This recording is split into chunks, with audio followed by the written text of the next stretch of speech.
And we also earlier heard the Indian Prime Minister Narendra Modi address the American joint sitting of the Congress, where he touched upon several aspects. Let's in fact listen in to what the Indian Prime Minister had to say.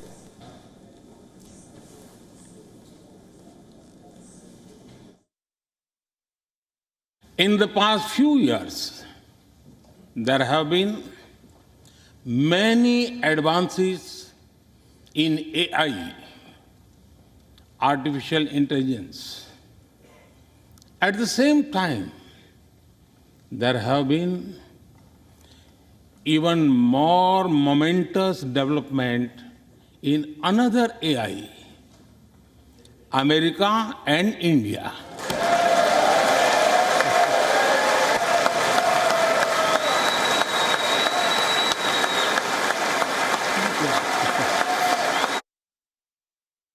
There are millions here who have roots in India. Some of them sit proudly in this chamber.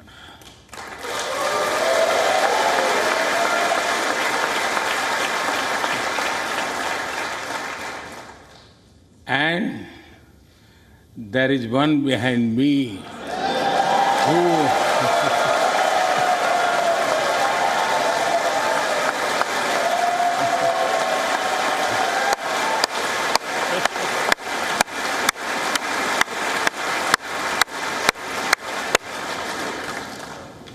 has made history.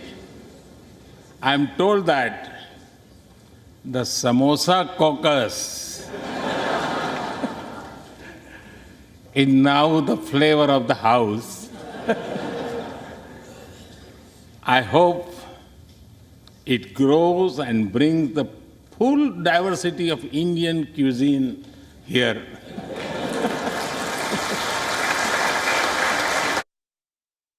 Our clouds of coercion and confrontation are casting their shadow in the Indo-Pacific. The stability of the region has become one of the central concerns of our partnership.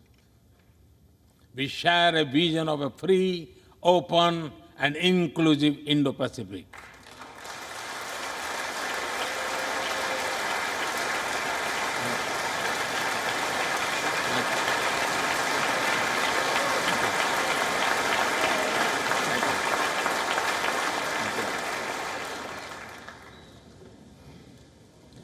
Connected by secure seas, defined by international law, free from domination, and anchored in ASEAN centrality. Terrorism is an enemy of humanity, and there can be no ifs and buts in dealing with it.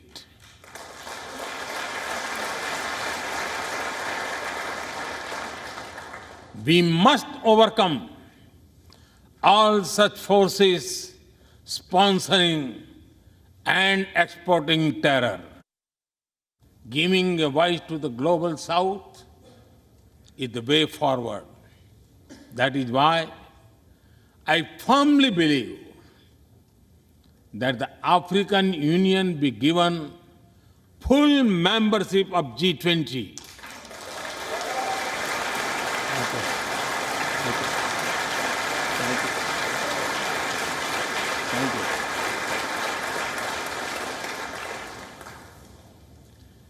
We must revive multilateralism and reform multilateral institutions.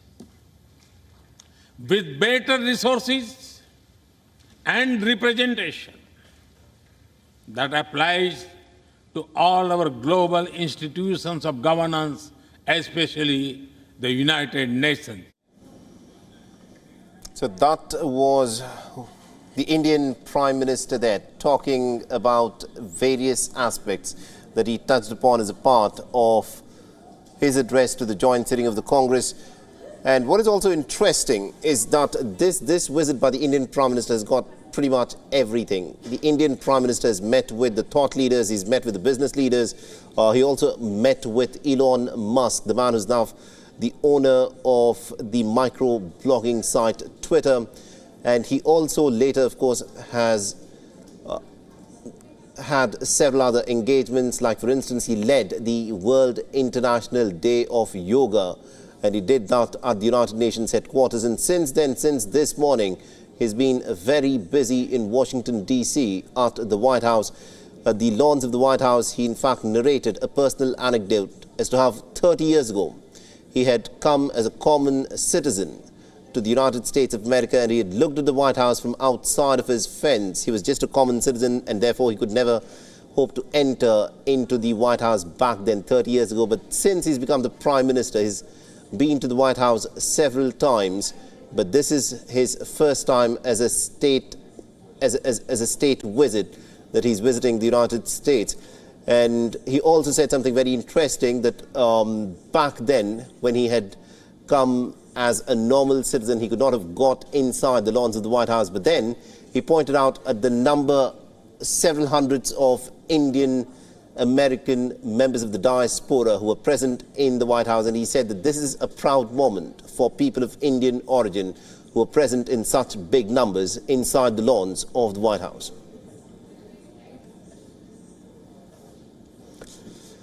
And also, in an unprecedented and a historic development after the much-awaited bilateral meeting, we saw the Indian Prime Minister Narendra Modi, along with the American President Joe Biden, address a press conference at the White House. And the Indian Prime Minister also, for the very first time, took questions from reporters at a press conference. Now, during the questions that were posed, the Indian Prime Minister was asked as to what steps his government was taking to improve the rights of minorities in India, something that was questioned by the former President of the United States, Barack Obama, in an interview just a little while earlier today.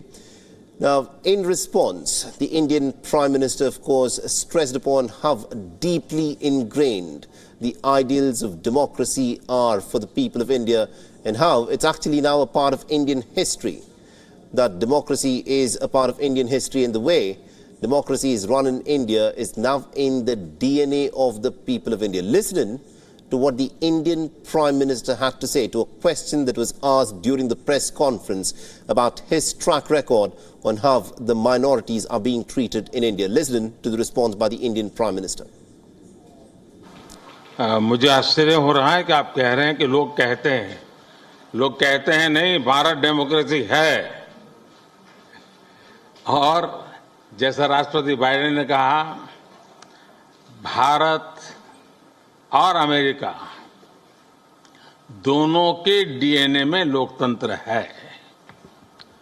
लोकतंत्र हमारा spirit है, लोकतंत्र हमारी रगों में है, लोकतंत्र को हम जीते हैं, और हमारे पूर्वजों ने उसको शब्दों में ढाला है संविधान के रूप में।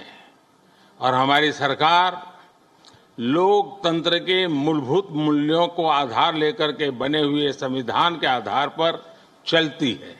और हमारा संविधान और हमारी सरकार, और हमने सिद्ध किया है डेमोक्रेसी कैन डिलीवर। और जब मैं डिलीवर कहता हूं तब कास्ट, क्रीड, रिलीजन, जेंडर, किसी भी भेदभाव को वहां जगह नहीं होती है। और जब हम लोकतंत्र की बात करते हैं, तब अगर ह्यूमन वैल्यूज नहीं है, ह्यूमैनिटी नहीं है, ह्यूमन राइट्स नहीं है, फिर तो वो डेमोक्रेसी है ही नहीं। और इसलिए जब आप डेमोक्रेसी कहते हैं, जब डेमोक्रेसी को स्वीकार करते हैं, और जब हम डेमोक्रेसी को लेकर के जीते हैं, तब डिस्क्रिमिनेशन का कोई सवाल ही नहीं उठता है। और इसलिए भारत सबका साथ, सबका विकास, सबका विश्वास, सबका प्रयास, उन मूलभूत सिद्धांतों को लेकर के, और इसलिए हम चलते हैं। भारत में सरकार के जो बेनिफिट्स हैं वो एक्सेस टू ऑल है, जो भी उसके हकदार हैं उन सबको मिलते हैं। इसलिए भारत के लोकतांत्रिक मूल्यों में कोई भेदभाव नहीं है, न धर्म के आधार पर, न जाति के आधार पर, न उम्र के आधार पर, न भूभाग के आधार पर। All right, so that was the response by the Indian Prime Minister when he was asked about his track record of how minorities in India are in fact being treated in his tenure. Now, the Indian Prime Minister also underlined that there is no space for discrimination in the constitution of the country. And all citizens are, of course, viewed as the same. Listen. Constitution and our government, we have always proved that democracy can deliver. And when I say deliver, this is regardless of caste, creed, religion, gender. There's absolutely no space for discrimination. And when you talk of democracy,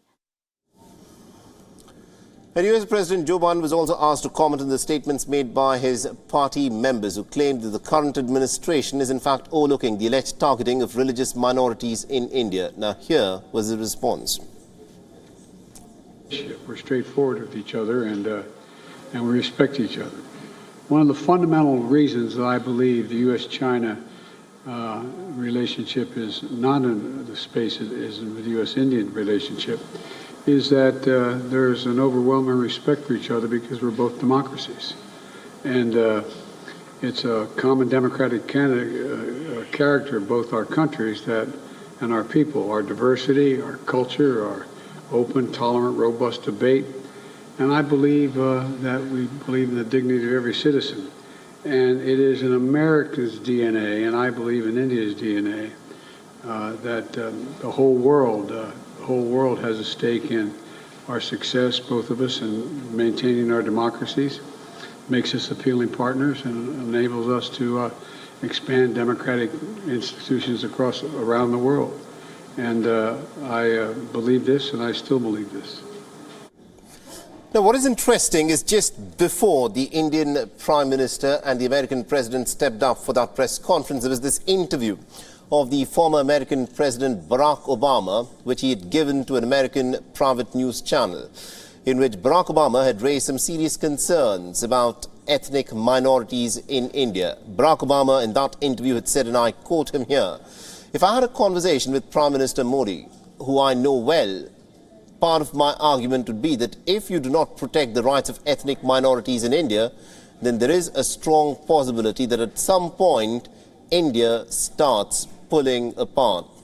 So that is what Barack Obama, of course, said as a part of his interview that interestingly played out pretty much at the time that the Indian Prime Minister was having his bilateral meeting with the American President inside the premises of the White House. And quite obviously, when the two leaders, of course, stepped up for their press briefing, there were questions that were asked, and one of the reporters, of course, asked the question of how the minorities were being treated in India to the Indian Prime Minister, for which he, of course, gave a pretty comprehensive answer of sorts.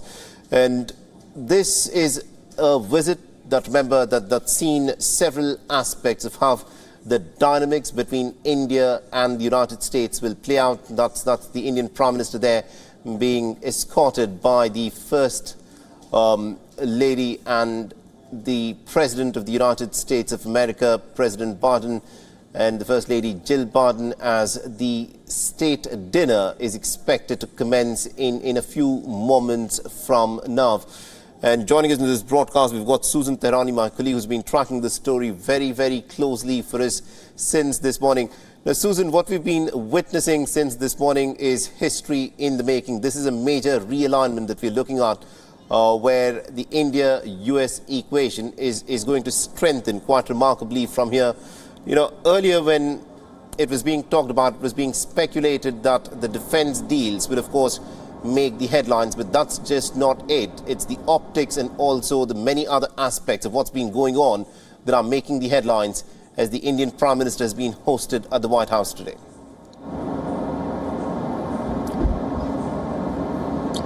Yeah, that's very true, considering the fact that this relationship has really evolved throughout the years on the one hand, and it's really culminated to this state visit only being the third official state invite by President Biden during his presidency. It's a very dynamic relationship, and I think we saw that during the press conference when the two leaders spoke. And then we also heard from Prime Minister Modi addressing Congress and talking about the similarities between the two biggest democracies and also the challenges that both of them face, in a very frank way. But I think it's very interesting that both sides, like you mentioned, we've really focused on the defense aspect of it, the technology aspect of this meeting, which are all very valid. But both sides are really focusing on this people-to-people dialogue and connection, not only between Indian Americans, but also between Americans and Indians, and how both sides can collaborate and help one another. And I think that was very interesting as well. Absolutely did. And also